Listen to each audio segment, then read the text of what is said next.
रहे हैं प्रदेश का नंबर 1 और सबसे भरोसेमंद news channel India news Haryana और मैं हूं आपके साथ आयुष।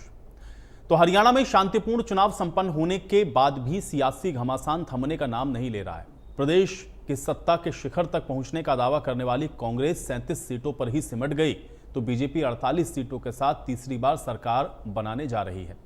कांग्रेस की सीटें कम आने के बाद ईवीएम एक बार फिर से सुर्खियों में है। कांग्रेस ने अपनी हार का ठीकरा ईवीएम पर फोड़ दिया है। कांग्रेस का आरोप यह है कि ईवीएम के चलते ही चुनाव में उनको कम सीटें मिली हैं। यही नहीं, कांग्रेस ने तो बीजेपी पर ईवीएम को हैक करने तक के आरोप लगा दिए हैं। अब कांग्रेस के आरोप के बाद बीजेपी ने उन्हें नायब सैनिक के बयान को भी याद दिलाया है। बीजेपी नेताओं का कहना है कि हम पहले ही ये कह चुके थे कि कांग्रेस हारते ही ईवीएम को ही आपको बता दें कि चुनाव में हार का कारण बताएगी, और हो भी वही रहा है। तो फिर वहीं कांग्रेस की ओर से आपको बता दें कि जो बयान आ रहे हैं अब नायब सैनी के बयान को ही वो मुद्दा बता रही है। कांग्रेस का आरोप यह है कि नायब सैनी ने पहले ही बोल दिया था कि बीजेपी ने ही पूरी व्यवस्था की हुई है। वहीं दूसरी ओर हरियाणा में नई सरकार बनाने को लेकर के तैयारियां भी जोरों पर हैं। बस इंतजार शपथ ग्रहण की तारीख का है। तो आज बड़ी बहस भी हम इसी मुद्दे पर करेंगे। ये जो नतीजा है हरियाणा का आश्चर्यचकित करने वाला है, क्योंकि हर आदमी समझता था कि हरियाणा में कांग्रेस सरकार बनाने जा रही है। चाहे आप मीडिया के आदमी हो, चाहे आपके एक्सपर्ट हो, चाहे आईबी हो, चाहे कोई भी एजेंसी हो, सबकी ये रिपोर्ट सर्वे सारे सर्वे ये आए थे। लेकिन ये हुआ, पोस्टल बैलेट की गिनती शुरू होती है तो हर जगह कांग्रेस लीड करती है। ईवीएम की शुरू होती है तो कांग्रेस जाती है। डाउट है, बहुत सारी जैसे अध्यक्ष ने बताई कंप्लेंट है 30 के करीब है। बहुत सारी तो रिटर्न कंप्लेंट आ गई है और वर्बली बहुत आए हैं सब। सारा इलेक्शन कमीशन के सामने सारे हमने मुद्दे रखे हैं कि किस तरह से ईवीएम हैक की गई है। मुख्यमंत्री ने खुद ने कहा कि सारी व्यवस्थाएं हर तरह से हर किस्म की हो चुकी हैं और हम सरकार बनाएंगे। तो ये पूरा एक संदेह का सारे प्रदेश में एक बहुत बड़ा एक संदेह हो रहा है। और जिस तरह से 99% बैटरी हो नहीं सकती जो उसमें हुई है, वो एक बहुत बड़ा संदेह का कारण बना हुआ है कि ये ईवीएम इसमें हैक हुई है। जो 99%, 95%, 90 से जो अबव है उनमें सबसे ज़्यादा उनमें ही बीजेपी का सहारा हुआ है। जहाँ 60-70% है वहाँ पे ये नहीं जीत रहे। कि बीजेपी बार बार कहती है कि जहाँ पे कांग्रेस हार जाती है वहाँ वो ईवीएम पे सवाल खड़े करती है। आप लोग भी कल चुनाव आयोग गए, आप लोगों ने शिकायत दर्ज करवाई। बीजेपी का बड़ा आरोप है कांग्रेस पार्टी पे कि जहाँ आप हारते हैं वहाँ ठीकरा आप ईवीएम पे फोड़ देते हैं। जब से ईवीएम आई है ना मशीन, तब से ठीकरा बीजेपी फोड़ती आई है कांग्रेस सरकारों पर कि ईवीएम के कारण ही कांग्रेस जीतती है। तो ये सिलसिला चलता रहता है। मैं मानता हूँ कि विराम लगना चाहिए। और क्यों नहीं पूरे देश से, जब पूरा देश चाहता है, ईवीएम की क्रेडिबिलिटी ख़त्म हो गई है। सुप्रीम कोर्ट तक ने माना है कि ईवीएम जो है ये जो है इसमें टेम्परिंग हो सकती है। मैं ज़्यादा समझता हूँ सुप्रीम कोर्ट माना होगा तभी उन्हें वीवीपैट का जोड़ा इसके साथ। करीब 15,000 करोड़ रुपये खर्च हुए होंगे, ऐसा मुझे याद है वीवीपैट लगाने के लिए। उसकी जरूरत क्या थी? जब कोई गए वहाँ सुप्रीम कोर्ट तक गए तो सुप्रीम कोर्ट ने कहा नहीं तो इसमें टेम्परिंग संभव है, वरना क्यों लगाते हो? तो जब टेम्परिंग संभव है तो टेम्परिंग आज भी हो सकती है। तो ये इशू खत्म होना चाहिए देश में। क्यों नहीं आप इसको समाप्त करके, जैसे अमेरिका में मैंने सुना है, यूके के अंदर कई मुल्कों में पहले मशीनें थी, मशीन हट करके वहाँ पर आ गई पेपर बैलेट आ गए पहले की तरह। तो हमारे यहाँ क्यों नहीं देश के अंदर एक बड़ा निर्णय हो और पेपर बैलेट आ जाए? ये मेरा मानना है। देखिए, एक तो सबसे बड़ा कारण तो ईवीएम मशीन है और जिसका मैंने सुबह से सबको मैं ये दिखा रहा हूँ। ये देखिए, ये जो जवाहरलाल आपका इंडिपेंडेंट है और साथ में doctor Krishna Kumar BJP candidate है, इनकी सबकी बराबर आ रही हैं यहाँ तक, देखिए आप।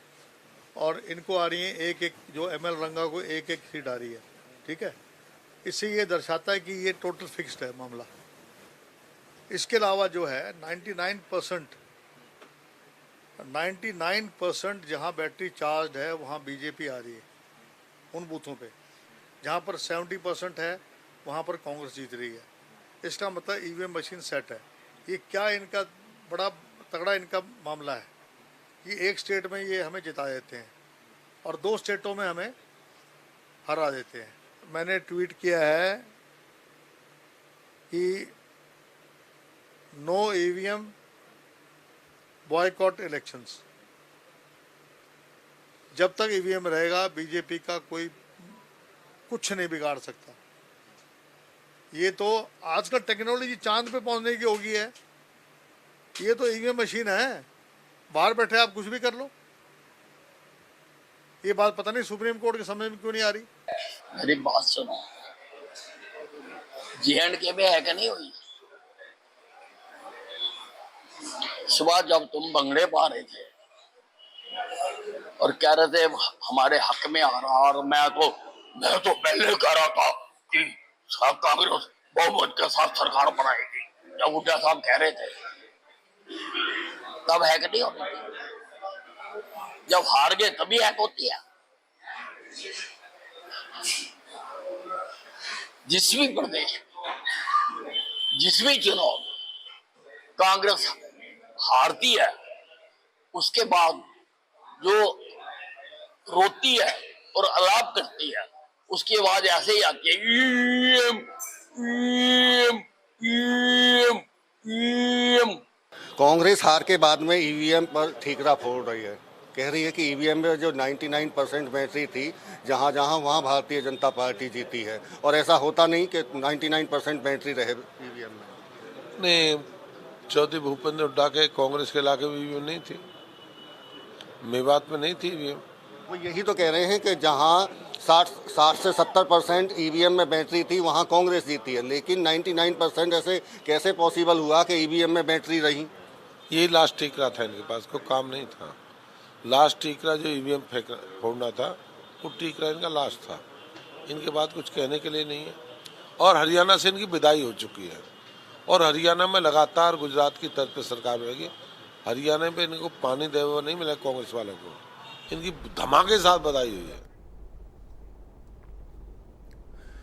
तो चुनाव के परिणाम आते ही एक बार ईवीएम पर फिर से प्रश्न उठने शुरू हो गए हैं। हालांकि ये बात अलग है कि प्रश्न को लेकर के पहले से ही जो चर्चाएं हैं वो चल रही थी कि अगर हारेंगे तो फिर ईवीएम पर क्या ठीकरा फोड़ेंगे, और हो भी कुछ वैसा ही रहा है।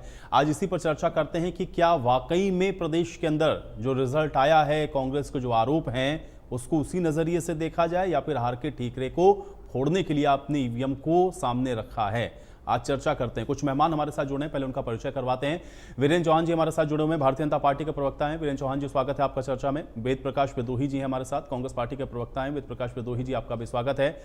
रजत मंजेटा जी हैं हमारे साथ, इंडियन नेशनल लोकदल की तरफ से। रजत मंजेटा जी, आपका भी स्वागत। और अमित नेहरा जी हैं हमारे साथ, वरिष्ठ पत्रकार हैं। अमित नेहरा जी, आपका भी स्वागत है। वीरेंद्र जी, आपसे चर्चा की शुरुआत करता हूं। ईवीएम को लेकर के लगातार हम लोग देख रहे हैं कि प्रश्न उठाए जा रहे हैं। कल कांग्रेस का डेलीगेशन भी मिला था, और आज भी कांग्रेस के जिन नेताओं से हम लोग बात कर रहे हैं, सब लोग यही कह रहे हैं कि ईवीएम और ईवीएम जब तक रहेगी, भारतीय जनता पार्टी को आप हरा नहीं सकते। कैसे देखा जाए इन आरोपों को? देखिए, पहली बात तो ये कि ईवीएम बेचारी, वो बेचारा एक कैरेक्टर है भारत के प्रजातांत्रिक तंत्र का। वो जब कर्नाटक में कांग्रेस जीत जाती है या जम्मू कश्मीर में कांग्रेस उसके मित्र बहुमत में आ जाती है, या कहीं और जब कांग्रेस जीत जाती है, तो ईवीएम को ये बिल्कुल छूते नहीं, उसका जिक्र तक नहीं करते, उसको सती सावित्री डिक्लेयर कर देते हैं। और जहां जनता कांग्रेस या हमारे विरोधियों पर वोट की चोट कर देती है, वहां ये ईवीएम के चरित्र पर सवाल उठाने लगते हैं। ईवीएम तो मशीन है, असल में मशीन के पीछे तो जनता है, जनता जनार्दन है, और जनता का मूड निरंतर बदलता है, निरंतर परिवर्तनशील है। तो कभी किसी प्रदेश में लगातार भी सरकारें बनाता है किसी पार्टी की, और कभी वो हर चुनाव में बदलता भी है किसी प्रदेश में। तो कुल मिलाकर के कांग्रेस पार्टी जनता का दिल जीतने में कामयाब नहीं हो पाई।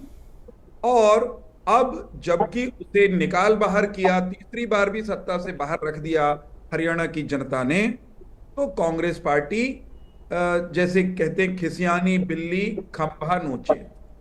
तो कांग्रेस को ईवीएम रूपी खंभा ये स्थायी रूप से मिला हुआ है, जिसको वो सुविधा अनुसार नोचती है। अब चुनावों में वोटर के हाथों पिट गए तो ईवीएम रूपी खंभे को नोचने लगे हैं। बजाय इसके क्यों हारे, जनता ने क्यों नकारे, उस पर मंथन करने के ये नहीं वीरेंद्र जी, आज हम लोगों ने बातचीत की कैप्टन अजय यादव से और उन्होंने बड़ा स्पष्ट कहा अपनी पार्टियों के बहुत सारे निर्णय पर उन्होंने बहुत प्रश्न भी उठाए और साफ तौर पर वो कहते रहे कि भाई कांग्रेस को सोचना पड़ेगा अब। लेकिन साथ में उन्होंने ये भी कहा कि भाई ईवीएम भी एक फैक्टर है। वो बाकायदा कह रहे थे कि जहां 90% से ऊपर बैटरी थी ईवीएम की वहां पर बीजेपी जीती, जहां 60-70% के आसपास थी वहां पर कांग्रेस पार्टी जीती। ऐसा कैसे हो सकता है कि 90% से ज्यादा बैटरी ईवीएम के अंदर हो? और जब आप टेक्नोलॉजी ये है कि आप चांद तक जा सकते हैं तो ईवीएम हैक क्यों नहीं हो सकती? उनका तर्क ये था, इसको कैसे देखेंगे? मुझे केवल एक बात कहनी है, ईवीएम की बैटरी, ईवीएम को लेकर उठने वाले सारे सवाल, उनके उत्तर देने में मैं सक्षम व्यक्ति नहीं हूं। उससे जुड़े सब सवाल आज से पहले जितने उठे, आज जो उठ रहे हैं या भविष्य में जो उठ सकते हैं, उनके उत्तर देने के लिए अधिकृत कोई एजेंसी है, अधिकृत कोई है तो वो निर्वाचन आयोग है। और भारत का निर्वाचन आयोग दुनिया में सबसे प्रतिष्ठित और निष्पक्ष चुनाव कराने वाले तंत्र के रूप में जाना जाता है, स्थापित है। भारत के निर्वाचन आयोग ने अतीत में जब जब हमारे विरोधियों ने भारत के भीतर या भारत के बाहर जाकर ईवीएम के चरित्र पर सवाल उठाया, ईवीएम की फंक्शनिंग को लेकर प्रश्न खड़े किए, तो निर्वाचन आयोग ने हमेशा खुले में इनको आमंत्रित किया है कि भाइयों, आपको अगर लगता है कि ईवीएम मैनिपुलेट हो सकती है, संभावनाएं तो देखिए साहब कुछ भी हो सकते, इस बात से इनकार नहीं किया जा सकता, और उन संभावनाओं के आधार पर दावा कोई भी कुछ भी कर दे। अभी इनके नेता ने कह दिया कि चांद पर जाने की तकनीक आ गई, साहब आ गई, तो तकनीक का नेगेटिव इस्तेमाल ही इनके दिमाग में रहता है। लेकिन फिर भी एक क्षण के लिए इनकी शंकाओं को हम सही भी मान लें तो इनको, यानी कांग्रेसियों को, इनके मित्रों को और ईवीएम पर सवाल उठाने वाले तमाम तत्वों को भारत के निर्वाचन आयोग ने एक से अधिक बार खुले में चुनौती दे के बुलाया है। आइए साबित कीजिए, करके दिखाइए कि ईवीएम मैनिपुलेट हो सकती है। ठीक है, वेद प्रकाश विद्रोही जी का मैं रुक कर लेता हूं। वेद प्रकाश विद्रोही जी, चुप रहेंगे तो एक तो जीत भारतीय जनता पार्टी को मिली, बहुत सारी बातें हम लोग उन सारी चीजों को देख भी रहे हैं, लेकिन सिर्फ ये कह देना कि भाई ईवीएम की वजह से आप लोग हार गए, कि आपको लगता है कि ये तर्कसंगत है ईवीएम पर सवाल उठा देना? सभी साथियों को नमस्कार। देखिए, आप शांति से मेरी बात सुने, मैं तथ्यों से बात करूंगा। पहले मैं ईवीएम पर आता हूं, फिर दूसरे सब्जेक्ट पर। देखिए, जो भाजपा कहती है कि कांग्रेस का बिस्तर गोल हो गया, वो तो आंकड़ों के विपरीत बोल रही है। मैं तो चुनाव आयोग के आंकड़े बताता हूं।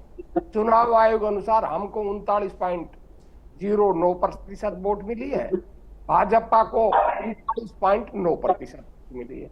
अर्थात हमारी वोट का अंतर 80.80% हमारी वोट का अंतर है। 1.25 लाख वोट उनको हमसे ज्यादा मिली है। इसका मतलब है पॉपुलर वोट हमको उनसे कोई बहुत ज्यादा कम नहीं मिली। इसलिए ये मान लेना कि हमारा बिस्तर गोल हो गया, ये तथ्यों के विपरीत है।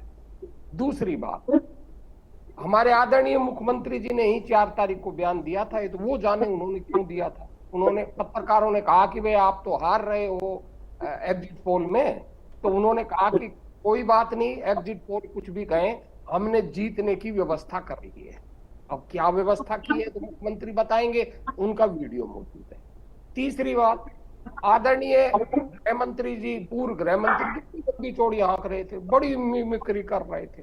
अपना ही बयान देख ले आज, उनका दैनिक ट्रिब्यून में फ्रंट पेज पे बयान छपा हुआ है कि भाई तो हमारे सारे नेता, वो क्या कह रहे हैं, हमारे सारे नेता हरियाणा के और केंद्र के सभी वरिष्ठ नेता ये कह रहे थे कि भाजपा को केवल 20 से 30 सीट आएंगी, और मैं इकलौता व्यक्ति था जो ये कह रहा था भाजपा को बहुमत आएगा। वो खुद कह रहे हैं कि हमारे राष्ट्रीय नेता मोदी साहब यही मान रहे थे कि 20 से 30 सीट आएंगी।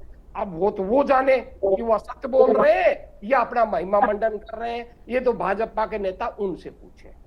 तीसरी बात, कांग्रेस ने ये नहीं कहा कि हर जगह ईवीएम हैक हुई है। कांग्रेस ने एक वाजिब सवाल उठाया है कि भाई 90% से ज्यादा कैसे ईवीएम की बैटरी रह सकती है, इसको बताया जाए। और ये तथ्य है, 20 कंस्टिट्यूएंसियों में लिखित रूप से तथ्य दिए हैं कि भाई ये मशीनें इन 20 कंस्टिट्यूएंसियों में जिनमें 60 से 70% बैटरी थी, वहां कांग्रेस जीती है, और जहां ये 90% मशीनें हैं, यहाँ 80 से 90% वोटें बीजेपी को मिली है। ये तो कोई ना मैं उस तथ्य को बदल सकता, ना आप उस तथ्य को बदल सकते हैं। वो प्रमाणों के साथ लिखित रूप में चुनाव आयोग को दिया है। ऐसे ही प्रमाण कांग्रेस ने पहली बार चुनाव आयोग को छत्तीसगढ़ के संदर्भ में दिए थे। आज तक चुनाव आयोग ने उस बात का जवाब नहीं दिया, दड़ मारे बैठा है। तो जिम्मेदार कौन है? चुनाव आयोग। प्रोफेसर साहब कह रहे हैं कि भाई ईवीएम चुनाव आयोग ने बार बार बुलाया। ठीक है, बुलाया, वो अर्ध सत्य बोल रहे हैं। बुलाया, पर साथ में कंडीशन थी कि ईवीएम हैक करो, पर ईवीएम का हाथ नहीं लगाओगे। अब मुझे बताइए, कोई भी व्यक्ति अगर ये दिखाना चाहता है कि भाई ईवीएम हैक हो सकती है या नहीं हो सकती, कह रहे ईवीएम का हाथ नहीं लगाओगे। बिना ईवीएम को हाथ लगाए कोई कैसे ये साबित कर सकता है, या बिना ईवीएम को खोले देखे कोई भी व्यक्ति, कोई भी इंजीनियर क्या उसको शक्ल देख के साबित कर सकता है? ये महारत तो हमारे प्रधानमंत्री मोदी जी में ही है, जो व्यक्ति के कपड़े देखकर ये बता देते हैं ये किस धर्म का है, और नहीं। अगली बात, ये कहते हैं कि भाई अब सुप्रीम कोर्ट ने 7,000 करोड़ रुपए लगाकर 15 के अंदर आदेश देकर वीवीपैट की व्यवस्था करवाई। क्यों करवाई? कोई शंका थी? शंका उसके लिए भाजपा ने सबसे पहले आवाज उठाई थी कि भाई ईवीएम खराब है। किसने उठाई थी? नडवाणी ने, नरसिम्हा राव नाम है या नरसिम्हा राव नाम है, जो आजकल राज्यसभा के सदस्य हैं, इनके उस समय प्रवक्ता होते थे। इन्होंने आवाज उठाई। पार्टीशन सबसे पहले सुप्रीम कोर्ट में किसने किया? भाजपा ने किया। उसके बाद और लोगों ने भी पेटिशन किया। उसी पेटिशन पर सुप्रीम कोर्ट ने निर्देश दिया कि वीवीपैट लगे, और 7,000 करोड़ रुपए इस पर खर्च हुए। अब 7,000 करोड़ रुपए खर्च हो गए, वीवीपैट लग गए। चुनाव आयोग कहता है केवल एक कंस्टिट्यूएंसी में 2 वीवीपैट को हम वेरीफाई करेंगे, ज्यादा नहीं करेंगे। इसके लिए लोग सुप्रीम कोर्ट गए। मुझे तो आश्चर्य होता है कि सुप्रीम कोर्ट को और चुनाव आयोग को आपत्ति क्या है? लोगों ने 50% की मांग की, फिर 25% लोग सहमत हो गए थे कि भाई 25% ईवीएम की जो वीवीपैट की गिनती करवा लो। पर ना तो चुनाव आयोग 2 से ज्यादा सरक रहा और ना सुप्रीम कोर्ट 2 से ज्यादा सरक रहा। अब ये गंभीर सवाल मैं खड़ा कर रहा हूं कि भाई सुप्रीम कोर्ट को अगर केवल 2 ही वीवीपैट की करवानी थी तो 7,000 करोड़ रुपए क्यों देश के बर्बाद किए? इस बात का जवाब सुप्रीम कोर्ट को देना चाहिए। और पारदर्शिता और शुचिता की बात करते हो आप, और अगर पारदर्शिता और शुचिता की बात करते हो, लोकतंत्र की पवित्रता की बात करते हो, और जब सवाल खड़े हो रहे, चाहे गलत हो रहे, मैं मान लेता हूं सारे सवाल गलत हैं, पर क्या उन सवालों का जवाब देना लोकतंत्र के अंदर सुप्रीम कोर्ट का और नहीं देखिए, शक व शुबा है विद्रोही जी, तो उस पर किसी को कोई आपत्ति नहीं विद्रोही जी। देखिए, अगर कोई शक है, कोई डाउट है, किसी लोकतांत्रिक व्यवस्था में अगर आपको डाउट है, नहीं विद्रोही जी मैं आपकी बात को ही आगे बढ़ा रहा हूं, लेकिन मेरा एक प्रश्न और है इसमें। मैं ये कह रहा हूं कि अगर आप लोगों को आपत्ति है या कहीं पर भी कोई शिकायत आपको लग रही है, तो जाहिर है कि उसका समाधान होना चाहिए। लेकिन उसी व्यवस्था के तहत जब चुन करके आप लोग सरकारों में आ जाते हैं, तब इस प्रश्न को क्यों नहीं उठाते आप लोग? देखिए, सुनिए ना, हम उसके बाद दिल्ली में सत्ता में आए नहीं है, माफ कीजिएगा। वीवीपैट लगाने के बाद लगातार बीजेपी की सत्ता है, और ये नियम पार्लियामेंट बदलेगी, राज्य सरकारें नहीं बदल सकती। आप एक जिम्मेदार पत्रकार हैं, गंभीर बहस कर रहे हैं तो अरे मैं ये कह रहा हूं कि जहां चुन करके आए वहां तो सवाल नहीं उठाते ना आप लोग। वहां पर भी वहां बीजेपी कल को ये कहे कि नहीं वहां आप लोगों ने ईवीएम को टेम्पर कर लिया। अरे सर, आप सुनना नहीं चाह रहे। मैं क्या कह रहा हूं, टेम्पर की बात नहीं हो रही। मैं क्या बात, मैंने टेम्पर की एक भी बार भी बात नहीं की। मैंने क्या कहा है वो सुनिए ना। मैंने कहा कि पारदर्शिता और शुचिता को कायम रखने के लिए 25% वीवीपैट का मिलान करने का आदेश सुप्रीम कोर्ट और चुनाव आयोग क्यों नहीं देता? दो पर केंद्र सरकार, सुप्रीम कोर्ट और चुनाव आयोग तीनों ही दो पर क्यों अड़े हुए हैं? ना तो केंद्र सरकार कह रहा नहीं, वो कह रहा दो ही होनी चाहिए, चुनाव आयोग भी कह रहा दो ही होनी चाहिए और सुप्रीम कोर्ट भी कह रहा दो ही होनी चाहिए। क्यों अड़े हुए? मैंने पहला सवाल ये किया है ताकि इसका समाधान हो। अगली बात, जब चुनाव आयोग के पास ये शिकायतें जाती हैं तो चुनाव आयोग के पास आप नहीं जाओगे। ये तो पहली बार कांग्रेस लेकर गई है ना। कांग्रेस ने वीवीपैट की गिनती की मांग की है, आधिकारिक रूप से कभी भी ईवीएम हैक की बात कांग्रेस ने नहीं कही है। नेताओं ने कही है, मैं स्वीकार करता हूं। अब पहली बार कांग्रेस ने आधिकारिक रूप से ये बैटरी का मामला छत्तीसगढ़ के विषय में उठाया था। चुनाव आयोग आज तक, विधानसभा चुनाव हुए कितने दिन हो गए छत्तीसगढ़ के, आज तक उसका मारे बैठा उस एप्लीकेशन पर, ना तो उसको रिजेक्ट कर रहा और ना उसका कोई जवाब दे रहा। क्यों नहीं दे रहा? क्या चुनाव आयोग की जिम्मेदारी नहीं है? और लोकतंत्र के अंदर कोई भी संवैधानिक संस्था है, अगर आपको खिलाफ कोई, मान लो मैंने हत्या की है, आप मुझे अपराधी मान रहे हो, फिर भी मुझको कोर्ट के अंदर जाने का अधिकार है, अपनी सफाई देने का अधिकार है, कोर्ट निर्णय करता है। तो हम चुनाव आयोग के पास गए, प्रमाणों के साथ गए कि ये 20 कंस्टिट्यूएंसी है, इन 20 कंस्टिट्यूएंसियों में 60 से 70% तो हम जीत रहे हैं बैटरी वाले में, 90 वाले में बीजेपी को जीत ही नहीं रही, 80 से 90% वोट मिल रही है और इनमें 99%, 90% बैटरी कैसे थी ये मैंने खुद पता किया। मैं आपको अपनी बात बता देता हूँ। मैंने, क्योंकि मेरा मरेवाड़ी में रहता हूँ और आपकी कृपा से मेरा सभी दलों से, सभी कर्मचारियों से, अफसरों से मेरे निजी संबंध बड़े अच्छे हैं कि सभी लोग मुझे ठीक ठाक व्यक्ति मानते हैं, इसलिए बातचीत कर लेते हैं। तो मैंने जो चुनाव ड्यूटी में लगे हुए सरकारी कर्मचारी, मैं नाम नहीं बताऊंगा, उन्होंने खुद मुझे बताया, बोला हादी हमने चेंज की है बैटरी। मैं क्यों की? बोल दिया तो हमें पता नहीं, अफसरों ने आदेश दे दिया, हमने बैटरी की। मैंने उनसे दूसरी बात पूछी, क्या जब आपने बैटरी चेंज की तो क्या आपने किसी के एजेंट वगैरह बुलाए थे? बोला नहीं, कोई नहीं बुलाए, हमने खुद ही, अफसरों ने, हमने कर दी थी। वो खुद स्वीकार कर रहे हैं कि हमने बैटरी की थी। अगर, जबकि नियम यह है कि अगर आप स्ट्रांग रूम खोलोगे, आप बिना अनुमति के, बिना कैंडिडेटों के, पोलिंग एजेंट या पोलिंग जो भी उसका वो होता है, इलेक्शन एजेंट, उनकी मौजूदगी वगैरह आप खोल ही नहीं सकते। और यदि आपको बैटरी की संबंधी, ठीक है, ये तो बड़ी गंभीर बात आपने कही है। ठीक है, मैं थोड़ा सा और समय लोगों को देता हूं, फिर मैं आता हूं। एक लाइन। और यदि मान लो कम हो जाती है बैटरी में, क्योंकि मैं आपको किसी कारणवश, मान लो किसी ने बैटरी बंद नहीं की, मान लो मैं एक काल्पनिक सवाल पर जाता हूं, तो उसकी भी अगर बैटरी चेंज करनी है आपको, तो जिस दिन मतगणना होती है ना जी, और जब वो टेबल पर आ जाती है उस समय की जाती है, न कि पीछे की जाती है। मैं बड़ी जिम्मेदारी के साथ, बड़ी ईमानदारी के साथ, आपने जो बात कही है, थोड़ा सा इस पर हम लोग और चर्चा करेंगे, लेकिन मैं पंजेटा जी का रुक कर रहा हूं। पंजेटा जी, एक तो चुनाव के परिणाम, लेकिन उस पर ईवीएम पर ये जो प्रश्न उठ रहे हैं, क्या आपको लग रहा है कि ईवीएम हो सकता है या वो एक कारण है कि भाई कांग्रेस पार्टी हार गई? देखिए, सारा का सारा ईवीएम पे ठीकरा भी नहीं फोड़ सकते, लेकिन इससे भी कोई इनकार नहीं कर सकता।